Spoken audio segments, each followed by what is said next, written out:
ఆ చర్చల్లో వాళ్ళు అంగీకరించినటువంటి రాతపూర్వకంగా అంగీకరించినటువంటి అంశాలని అది అమలుపరచకపోతే మళ్ళీ తిరిగి అందరూ కలిసి మరొక్క పోరాటానికి మనం సిద్ధం కావాల్సినటువంటి అవసరం ఉన్నది. రేపు 12వ తారీఖు రాబోతా ఉంది. సింగరేణి యాజమాన్యానికి ఈ సందర్భంగా మనం ఒక హెచ్చరిక చేస్తూ ఉన్నాం. అయ్యా, మీరు కనుక 12వ తారీఖున మళ్ళీ చర్చల పేరుతోటి కాలయాపన కనుక చేసి కాంట్రాక్ట్ కార్మికుల బ్రతుకులతో చెలగాటం ఆడాలని మాత్రం చూస్తే మరి మొత్తం సింగరేణి వ్యాప్తంగా అల్లకల్లోలం సృష్టించడానికి సింగరేణి వ్యాప్తంగా అనేక ఒక మిలిటెంట్ పోరాటాలు చేయడానికి ఏఐటీసీ వెనుకాడేటువంటి పరిస్థితి లేదు అని చెప్పేసి కూడా సింగరేణి యాజమాన్యాన్ని హెచ్చరిస్తా ఉన్నాం. యూనియన్ కార్యదర్శి శనిగల శ్రీనివాస్ అధ్యక్షతన జరిగిన సమావేశంలో నాయకులు ఐలమ్మ, చంద్రారెడ్డి, దుర్గయ్య, సంపత్, కోట వెంకన్న, రమ, ఓదెలు, కొమరయ్య, సారయ్య, లక్ష్మి, భూమయ్య, వసంత తదితరులు పాల్గొన్నారు. శ్రీరామనవమిని పురస్కరించుకొని భక్తుల సౌకర్యార్థం ఫోటో అండ్ వీడియోగ్రాఫర్స్ అసోసియేషన్ ఆధ్వర్యంలో ఇక్కడి శ్రీ కోదండ రామాలయం ఆవరణలో చలివేంద్రాన్ని, మజ్జిగ కేంద్రాన్ని ప్రారంభించారు. ఈ చలివేంద్రాన్ని రామగుండం పోలీస్ కమిషనరేట్ విక్రంజిత్ దుగ్గల్, నగర మేయర్ కొంకటి లక్ష్మీనారాయణ చేతుల మీదుగా ప్రారంభించారు. కార్యక్రమంలో నాయకులు మారుతి, ముప్పిడి సత్యప్రసాద్, రెడ్డి భాస్కర్, సుధీర్ బాబు, శనిగరపు మల్లేష్, కొత్తూరి రాజు, కొత్తూరి సది, దీటి వెంకటస్వామి, ఎండి మహబూబ్, బుర్ర రాజయ్య గౌడ్, పల్లెర్ల జగన్ గౌడ్, విజయ్, బత్తుల రాజు, పెరుక శ్రీను తదితరులు పాల్గొన్నారు. సమాజ సేవతో సంఘ ఐక్యత సాధ్యమవుతుందని పలువురు పేర్కొన్నారు. శ్రీరామనవమిని పురస్కరించుకొని బుధవారం భక్తుల బాటసారుల కోసం ఆటో డ్రైవర్స్ ఓనర్స్ యూనియన్ నిర్వహణలో మజ్జిగ పంపిణీ కార్యక్రమం జరిగింది. ఈ శిబిరాన్ని యూనియన్ అధ్యక్షులు గోపు ఐలయ్య యాదవ్, వ్యవస్థాపక అధ్యక్షులు తానుపర్తి గోపాలరావు, సలహాదారులు దయానంద్ గాంధీ ప్రారంభించారు.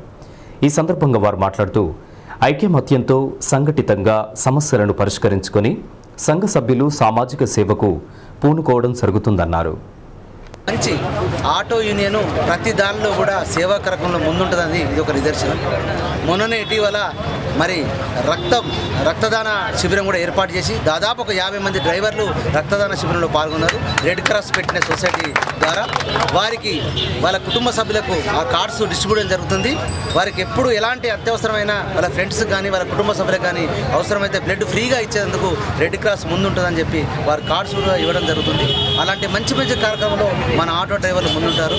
వాళ్ళ ఆటో డ్రైవర్లకు ఏదైనా ఇబ్బంది జరిగినా, ఏదైనా ఆపద జరిగినా ముందుండి వారికి ఆర్థిక సాయం చేసినటువంటి 5,000 రూపాయలు కూడా ఇచ్చేందుకు మా ఆటో యూనియన్ అందరూ కూడా మిత్రులందరూ కూడా ముందుకు వస్తున్నారు. నిజంగా ఇది ఒక మంచి సాంప్రదాయం. Ramagundam municipal area auto owners సంఘం ఆధ్వర్యంలో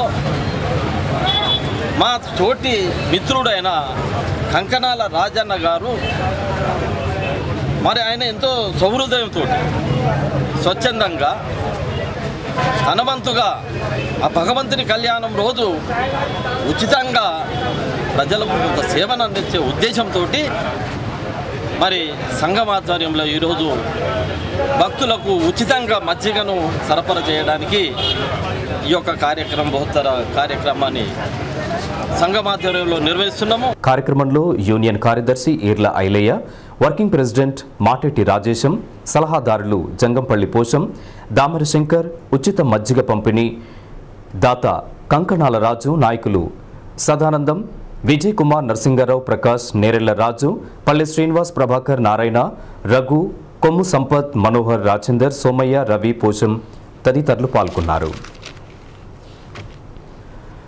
పోలీస్ మిస్ ఫైరింగ్లో మృతి చెందిన సుందిలవాసి పుట్టనారాయణ 39వ సంస్మరణ సభ గోదావరికని ప్రెస్ క్లబ్ ఆడిటోరియంలో జరిగింది.